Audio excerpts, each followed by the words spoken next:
Olá, tudo bem? Hoje falaremos de um país muito importante, um país asiático, a China.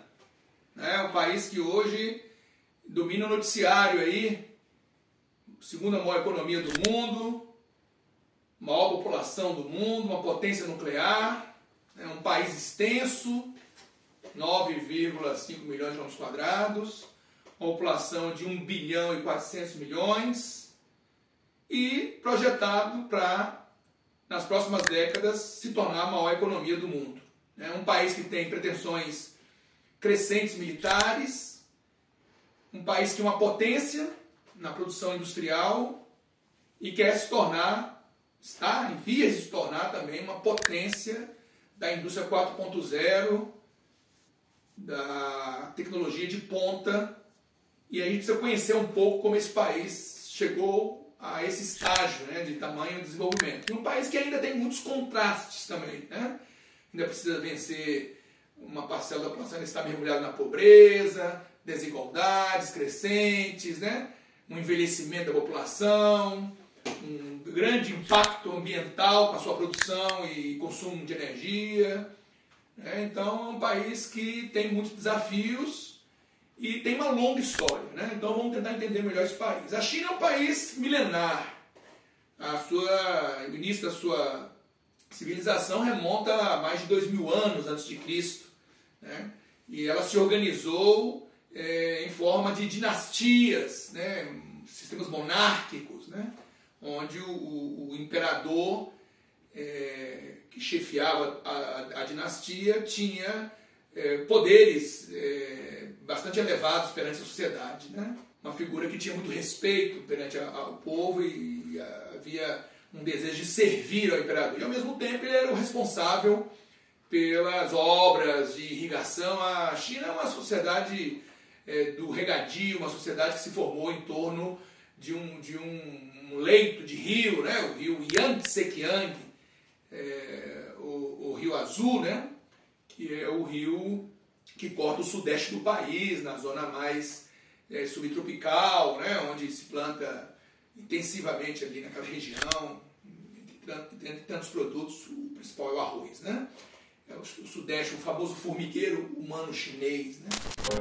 E é nesse vale, onde a fé inunda a paisagem, que nascem os 3 rios mais importantes do leste da Ásia. O Amarelo corre para o norte da China. O Mekong passa por 5 outros países até desaguar no mar. E o Yangtze, o rio que corta o coração da China e deu origem a uma cultura milenar. A civilização chinesa, ela, além de ser muito antiga, ela foi muito próspera, ao longo de sua história, inventou a pólvora, a bússola, Era uma sociedade que no século XIV estava muito organizada, inclusive com cidades maiores do que as cidades europeias, com um sistema administrativo burocrático bem estruturado, e com a poderosa frota naval.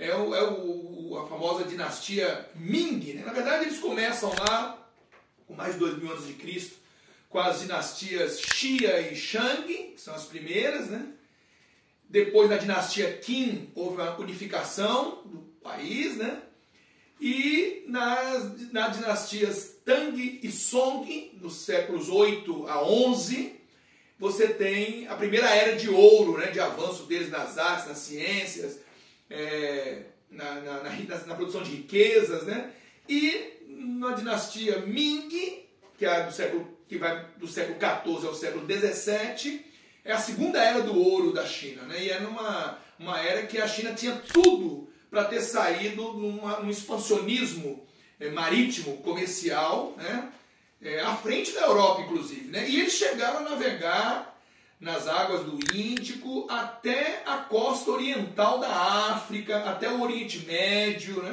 Eles chegaram a ter um período de navegações, e que poderia ter levado a China a fazer o que a Europa fez, posteriormente, que é conquistar o mundo. O problema é que o monarca decidiu que isso fortaleceria, inevitavelmente, a classe comerciante, a classe burguesa, e sempre houve uma disputa entre o poder político e o poder comercial na China, e ele resolveu que a melhor forma de enfraquecer essa burguesia e não fazê-la tornar-se maior do que a nobreza, né? Havia um certo temor, era fechar o país, né? O famoso Império do Centro, né? Assim que os chineses se auto-intitulavam, tamanha a importância que eles se davam, né? E consideravam, inclusive, um império autossuficiente, que não precisava do mundo, né? E aí, na dinastia Ming, a partir do século XIV, eles começam a fechar o país, a isolar o país, né? E esse isolamento, ironicamente, vai ser rompido mais tarde pelo expansionismo marítimo europeu, né? Quer dizer, a China não deu o seu passo, a Europa veio e deu o seu passo e tomou conta do mundo, né? E vai bater as portas da China, forçando a China a se abrir, né? E isso vai ser principalmente ao longo do século XIX. A China no século XIX aí já é uma dinastia chamada dinastia Qing, que é uma dinastia que vai substituir a dinastia Ming a partir do século XVII e vai até o século XX, até 1912, quando essa dinastia vai ser finalizada com uma espécie de golpe republicano, né? Derrubando o último imperador chinês, a dinastia Qing, né? Que era o Puyi, o famoso Puyi, que foi nomeado imperador pela viúva Cixi, né? Que o nomeou ainda uma criança, né? Ele era uma criança de poucos anos, quando foi nomeado imperador. Como ele não tinha idade para governar, uma junta conselheira, né? Que o governo chinês sempre foi assim, né? O imperador sempre foi aconselhado, né? Havia uma espécie de ministério, que era quem de fato tomava as decisões, né? Mas o imperador sempre sempre era consultado, né? Mas aí ele era uma criança, né? O Puyi. E aí essa junta de ministros foi quem governou o país até ele alcançar a idade em que pudesse ser o governante, né, da China. E a história do Puyi está contada num filme chamado O Último Imperador, do Bernardo Bertolucci, um filme dos anos 80, muito premiado, com vários Oscars, né? É um filme que eu aconselho que vocês assistam. Conta a trajetória do Puyi e a própria trajetória da China, né? Da transformação de uma China imperial para uma China republicana e da China republicana para a China da Revolução Comunista de Mao Tse-tung, que se deu em 49, né? Onde o Puyi ocupou várias posições. Ele foi o último imperador chinês, depois ele foi derrubado, e depois ele se prestou a ser imperador num território chinês invadido pelo Japão, a Manchúria, onde os japoneses criaram um reino fantoche chamado de Manchukuo, e ele se tornou o imperador desse reino fantoche, e depois ele pagou o preço de ter servido aos interesses japoneses durante o regime comunista, quando foi preso e terminou a vida como jardineiro, né? Um simples jardineiro. Esse é o último imperador chinês, né? Então, pessoal, voltando aqui, a dinastia Qing, que é a dinastia que chega até o século XX, no século XIX, ela foi muito enfraquecida pelo assédio que a China sofreu de várias nações, a começar pela Inglaterra, né? Que assediou a China, querendo que a China abrisse o comércio forçosamente. A China resistiu, os ingleses começaram a traficar ópio para dentro da China, ali pela fronteira da Índia, né? E os britânicos tiveram domínio também sobre a península da Índia, e a China reagiu a esse tráfico de drogas, né, que estava viciando seu povo, e declarou guerra, nas famosas guerras do ópio, que aconteceram no final da primeira metade do século XIX, né, 1839, 1942, é a primeira guerra do ópio, e a segunda em 1856, 1860. A China perdeu essas guerras, foi obrigada a abrir os portos, foi obrigada a ceder Hong Kong como um pagamento de dívida de guerra. Por isso que Hong Kong foi um protetorado britânico até 1997, quando voltou para os braços da China, com a promessa de que durante 50 anos a China não alteraria o modelo político de Hong Kong. E hoje, você sabe, vive-se uma crise em Hong Kong, porque pouco a pouco a China tem mudado as regras desse jogo, né, e tornado o cerco à democracia lá em Hong Kong maior, né? E eles têm se manifestado regularmente, principalmente jovens em Hong Kong, a famosa revolução dos guarda-chuvas, né? Que eles usam o guarda-chuva para se proteger dos ataques das forças de segurança, com gás lacrimogênio, água, né? Duchas de água para dispersá-los, né? Desde 2014 que ele vem se manifestando, né? Pedindo mais democracia na escolha dos seus líderes. Depois veio uma história de uma lei de extradição. A China queria que pessoas que estivessem respondendo por crimes, né, em Hong Kong fossem extraditadas para serem julgadas na China continental, né?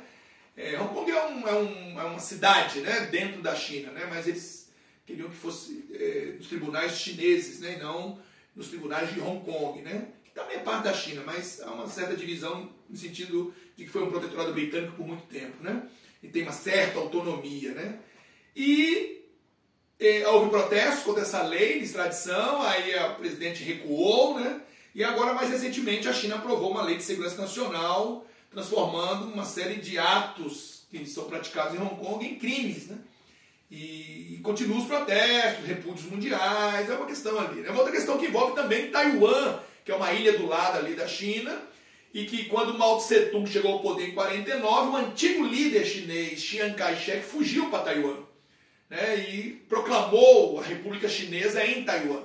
E desde então Taiwan mantém uma grande autonomia, é apoiada pelos Estados Unidos, é defendida militarmente pelos Estados Unidos, compra equipamentos militares dos Estados Unidos, né? E mantém uma certa distância da China, né? Já chegaram a conversar na história recente, e a China diz que Taiwan é uma província rebelde, né? Porque o sonho da China é reincorporar todo mundo, né? Assim como fez com Hong Kong, com Macau, né? Que foi um protetorado português. Ela sonha em reintroduzir Taiwan de fato à China, né? E sempre protesta, né? Quando Taiwan, por exemplo, compra armas dos Estados Unidos e tudo mais. Então a China tem esse desafio de unificar o país, né? Tem áreas na China, no Xinjiang, no noroeste, né? Que é uma área onde tem movimentos separatistas, os uigures, né? Os muçulmanos, tem o Tibete no sudoeste que ela anexou no início da década de 50, né? E tem um movimento lá tibetano pela independência, né? E quer ser liderado lá pelo Dalai Lama, né? Que é o líder espiritual dos tibetanos, que vive exilado, inclusive, na Índia, do lado ali, né? Então a China tem o desafio de unificar o país diante dessas minorias, né? E desses apartheids territoriais que ao longo da sua história. E lá no século XIX dá a semente de muito disso, né? Foi onde a China foi fatiada pelas potências imperialistas, Inglaterra, França, Alemanha, Rússia, Japão, Estados Unidos, né? Todos partiram para cima da China. Ela teve que assinar uma série de tratados sob pressão, chamados tratados desiguais, né? Onde a China fez concessões territoriais, né? A Península da Coreia, que ela ocupava, foi concedida ao Japão, Taiwan foi tomada pelo Japão, o Japão invadiu em 31 a Manchúria, que é o nordeste da China, né? E ficou lá até o final da Segunda Guerra em 45, né? O Annan, que é o Vietnã, foi concedido à França, era uma possessão chinesa. Então a China teve guerra com o Japão no final do século XIX, perdeu essa guerra, né? Então a China foi muito assediada pelas potências imperialistas do século XIX, né? Isso enfraqueceu a dinastia Qing, que foi a última dinastia chinesa, né? E isso leva a levantes dentro da China, liderados por grupos, inclusive no final do século XIX teve a famosa revolta dos Boxers, né? Que foi um grupo que lutava boxe, né? Que achava que o boxe era uma forma de lutar contra a influência estrangeira, né? Era uma boa arma, né? E eles eram contra, né? É um movimento nacionalista que era contra a influência estrangeira, o cristianismo que estava se espalhando pelo país, né? Mas foi esmagado com a ajuda de forças estrangeiras, a famosa revolta dos Boxers, né? E aí, pessoal, a China entra no século XX com a dinastia Qing enfraquecida, e aí nasce o Partido Republicano Kuomintang, né? Fundado por um médico chamado Sun Yat-sen, e com apoio de militares e de senhores da guerra da China, ele vai conseguir depor o último imperador, o Puyi, e vai tomar o governo a partir de 1912. Aí houve uma luta interna entre essas lideranças todas. O Sun Yat-sen ele vai ficar no poder mais ou menos de 1912 a 1915. Né? Aí depois ele foi substituído por um militar chamado Yuan Shikai, né, que ficou mais 2 anos no poder, entre 15 e 16. Esse cara tentou restabelecer uma espécie de centralização do poder, né, impor uma espécie de ditadura militar, né, mas aí ele vai ser substituído depois pelo o Chiang Kai-shek, que é um militar que vai conseguir unir os republicanos com o Partido Comunista, fundado em 21, né? E porque depois que o militar, o Yuan Shikai, ele deixa o poder em 1916, o país fica de 16 até meados de 28 com poder fragmentado, né? entre senhores da guerra, né? E é o Chiang Kai-shek que vai conseguir unificar de volta o país, vencendo esses senhores, ou convencendo-os, né, a centralizar o poder na mão dele. E o Chiang Kai-shek, então, definitivamente, a princípio, junto com os comunistas liderados pelo Mao Tse-tung, né?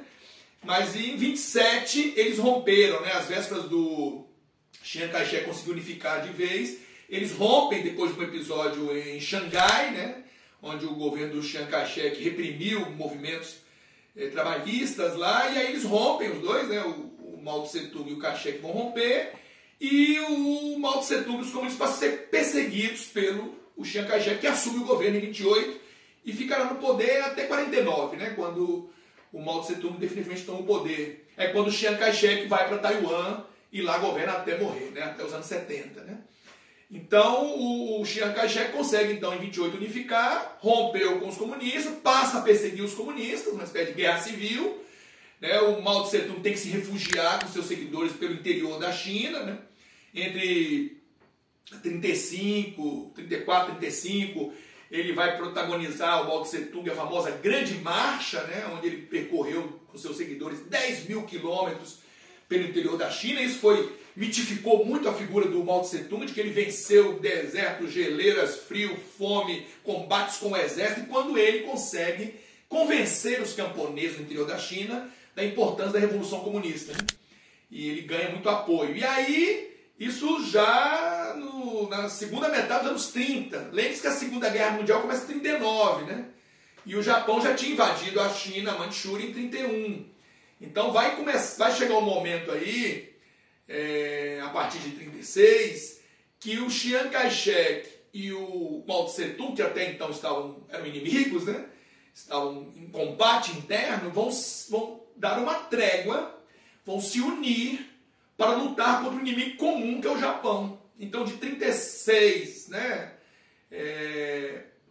até 45, eles vão se unir contra o Japão para expulsar o Japão da China, né? E aí vem a Segunda Guerra, eles conseguem, né, são bem-sucedidos. O Japão teve uma ocupação na China bastante agressiva, né?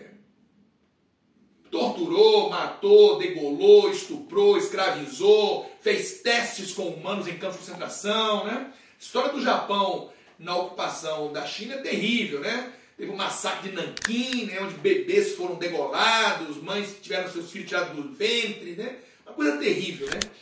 E ao final da Segunda Guerra, todo mundo sabe, o Japão é derrotado com 2 bombas atômicas e perde todos os domínios que tinha. É quando a China resgata Taiwan, né, que estava sob ocupação. A Península da Coreia vai ficar dividida entre soviéticos e americanos, né? Mas a China passa a ter muita influência sobre a Coreia do Norte, liderada por um comunista lá na Coreia do Norte, né? E, inclusive, vai influenciar depois a Coreia do Norte a invadir a Coreia do Sul na Guerra das Coreias em 50 a 53, né? E aí a China, terminada a Segunda Guerra, expulsado o Japão, o Mao Tse-tung e o Chiang Kai-shek voltam a se enfrentar, né? Rompe-se a trégua, voltam a se enfrentar. Só que aí os comunistas saíram muito fortalecidos da Segunda Guerra, né? Como foram muito eficientes, né, contra o Japão, e se fortalecem muito, ganharam espaço no país durante a trégua, né? E aí os comunistas vão chegar ao poder em 49, né? Em outubro de 49, Mao Tse-tung faz um discurso na Praça da Paz Celestial, lançando a República Popular da China. É quando Chiang Kai-shek, derrotado, foge para Taiwan, né? E aí Taiwan ocupa o lugar da China no Conselho de Segurança da ONU, né? A ONU está sendo fundada por aí também, nesse período, e já aproveitam para colocar na cadeira dedicada à China, Taiwan, né? E mais tarde, nos anos 70, quando houver a aproximação entre a China e os Estados Unidos, que isso acontecerá na famosa visita do presidente Nixon, né, que visitou a China, em 72, vai vir a exigência chinesa de ter o direito à cadeira no Conselho de Segurança no lugar de Taiwan. Taiwan deixará o Conselho de Segurança e a China se estabelece na cadeira dela, onde está até hoje, né? E aí o Mao Tse Tung, em 49, toma o poder, ele faz amplas reformas no país, né, uma revolução comunista, ele liderava o Partido Comunista, então ele coletiviza as terras, formando as famosas comunas populares, né, propriedades coletivas, né, fazendas estatais, né, inspiradas nas fazendas soviéticas. Os soviéticos tinham dois modelos, os kolkhozes, as cooperativas, e os sovkhozes, as estatais, né? E baseado no esquema de fazenda estatal, os chineses criam as comunas populares, que é uma marca da era Mao Tse Tung, né? E aí o Mao Tse Tung vai estatizar tudo, né? vai passar por aquela transição, né? Muitos senhores de terra serão banidos, executados, né? E começa uma espécie de reforma agrária, né? Terras para todos, né? Na China. E estamos no final dos anos 40, né? Quando o Mao Tse Tung também lançará um programa de industrialização acelerada da China, né? Chamado o Grande Salto para Frente, né?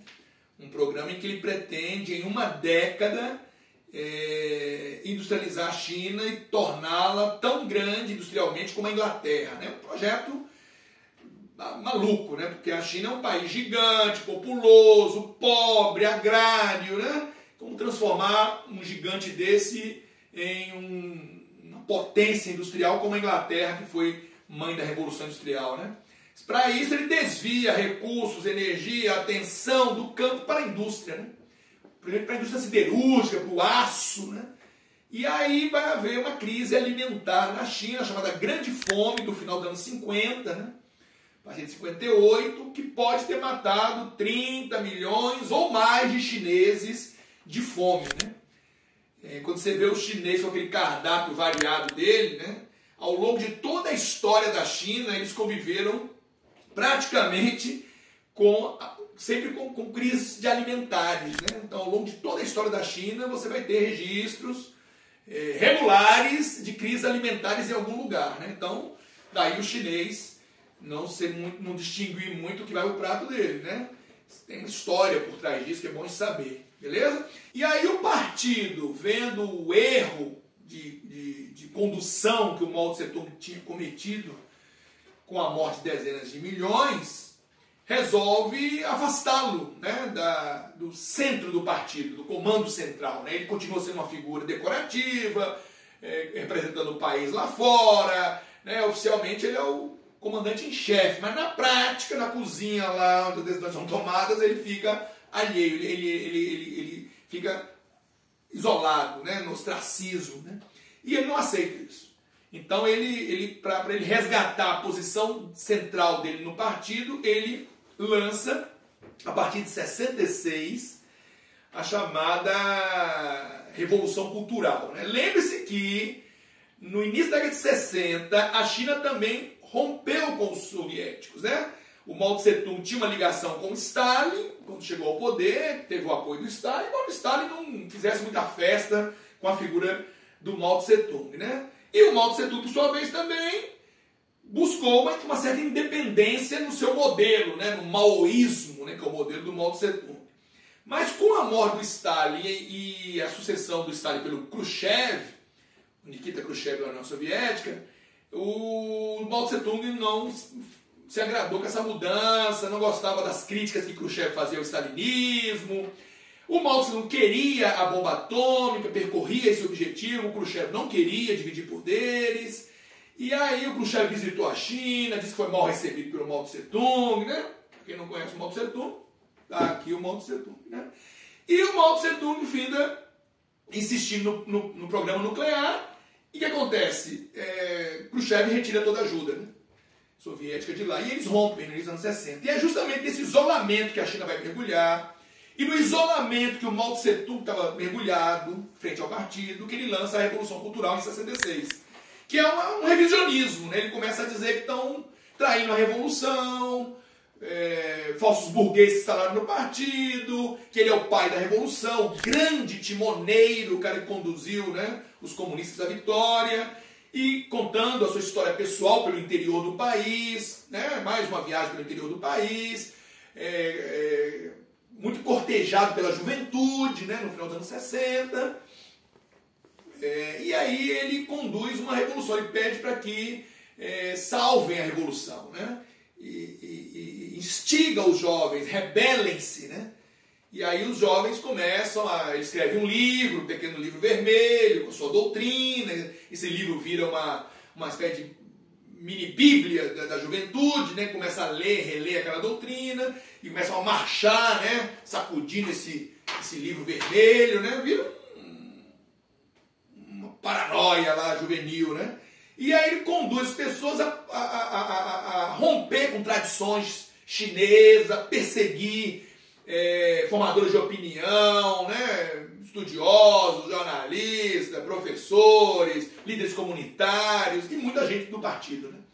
E as pessoas são caçadas, vão para campos de reeducação, são humilhadas publicamente, obrigadas a marcharem com cones na cabeça: eu sou idiota, sou imbecil, traí o partido, traí a revolução, né? São humilhadas, são xingadas, cospem nas pessoas nas ruas, né? Elas são obrigadas a marchar nas ruas, muitos se suicidaram, famílias foram destruídas, né? O conhecimento foi perseguido, né?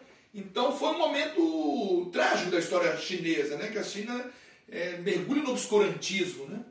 E aí essa revolução cultural vai durar toda a era, o final da era de Mao Tse Tung, de 66 até a morte dele em 76, né?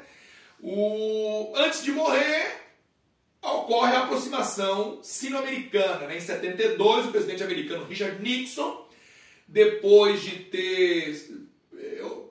concluir que vai ter que sair do Vietnã e vai perder influência ali na Ásia, né? O Nixon resolve se reposicionar na Ásia, se aproximando de um gigante asiático comunista, né? Em plena Guerra Fria, o Nixon topa se aproximar de um comunista. Basicamente ele está fazendo uma revisão da chamada doutrina Truman, né? Que era conter o socialismo, se afastar do socialismo, né? E ele se aproxima, né? Então, também a doutrina Truman está caindo por terra aí, né? E aí, nessa aproximação, né, o Mao Tse Tung ainda era vivo, ele recebe o Nixon e começam as conversações para aproximar. Os soviéticos observam preocupados essa aproximação e também lançam se aproximar dos americanos, assinando acordos de limitação de armas, os famosos SALT I e SALT II, né? A chamada diplomacia triangular, né? Estados Unidos e China se aproximando, soviéticos se aproximando dos americanos, né? E isso é um ponto de inflexão da Guerra Fria, né? Então começa aí o caminho para o fim da Guerra Fria, que termina na era seguinte com o Gorbachev, né?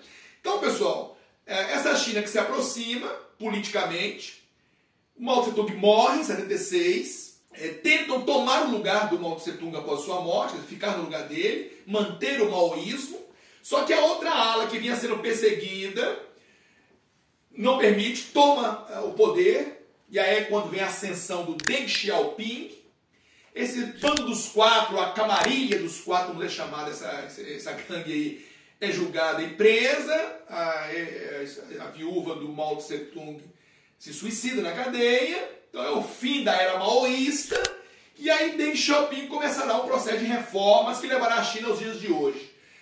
Poderemos tratar disso no nosso próximo encontro. A primeira aula de hoje é para a gente falar um pouco dessa história chinesa até a era de Deng Xiaoping. Espero que vocês tenham gostado do nosso encontro. Próxima aula a gente termina esse assunto. Um grande abraço.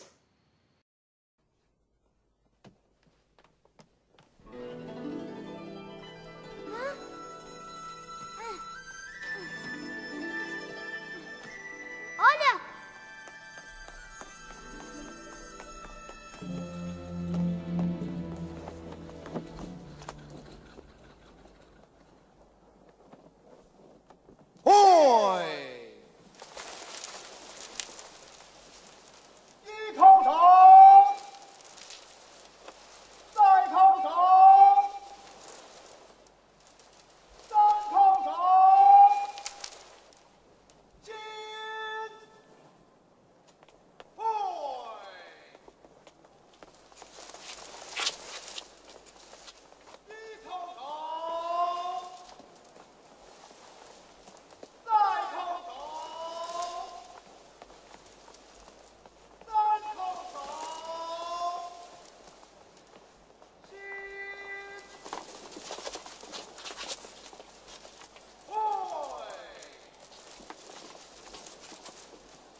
Ele é meu amigo, Majestade. Está abrigado embaixo do meu braço. Me fez companhia na viagem até aqui. Ah, veja. Ele está lhe fazendo uma reverência. Agora ele pode ser o grilo do imperador.